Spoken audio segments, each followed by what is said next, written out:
before you hop into year two, let me ask you this, because you guys win year one, and then Cheer Twitter starts talking, right? And I Oh don't man. know if Fearless should have won, right? So how'd you guys deal with Cheer? And it's funny.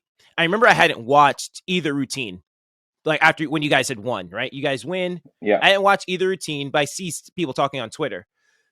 Knowing you and knowing who was it, Vixens, knowing Cali in Yeah. general, I was like, well, SC probably went out there and they probably didn't move. Not a kid took a wrong step anywhere, Right. and that score sheet's so weighted towards execution. I'm like, I'm not Hmm. surprised at all. Now, again, I haven't watched either one of the routines, but just knowing the two programs and what SC's really strong at, particularly Nikki and Jordan, like those kids didn't move. Like they didn't have Yeah. a misstep anywhere. The execution was through the roof. But anyway, but Cheer Twitter's talking. So how'd you guys deal with, Cheer Twitter and just the naysayers? Yeah, it was really hard actually, because kids these days are on Twitter.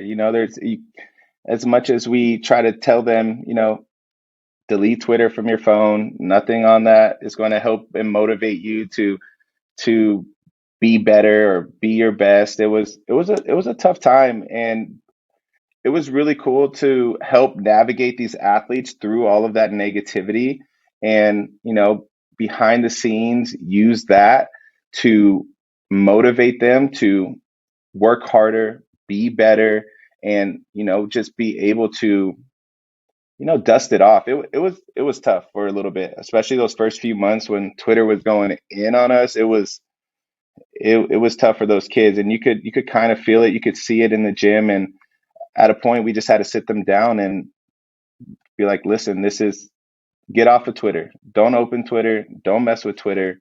Don't respond to Twitter. And we're going to focus and use this to just come back even harder and even more hungry for this year. So it's tough. As much as you tell these athletes to turn their phones off, it's always in their hands. So um, shout out to Fearless for being able. Yeah, you can't help it. You know what I mean? Like you just Can't help it. But shout out to them for being able to overcome that immense negativity that was shown to them and come back last year with an undefeated season. Just proves to everybody why they deserved it. yeah. So did you use that was that like a chip on the shoulder, like the whole season going into this last season? We didn't use it with the athletes. No, we didn't. There was like one time where we would sit them down and we sat them down and talked to them about it. And after that, there was really no talks about it until someone would post something insane like, we eat dead people or something like it. I don't know. The craziest things were said on Twitter, Jason. It was insane. And we would laugh about it for a little bit, and we would like brush it off and just make fun of it because of the crazy things they were saying. But I think behind the scenes, I use that as a coach. I used it to, fuel me for them because I know how hard they work. I know the work they put in. I know they deserved it.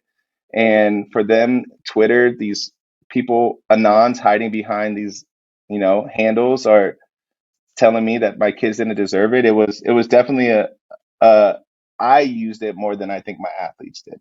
I used it to push them and to guide them to a great season last year.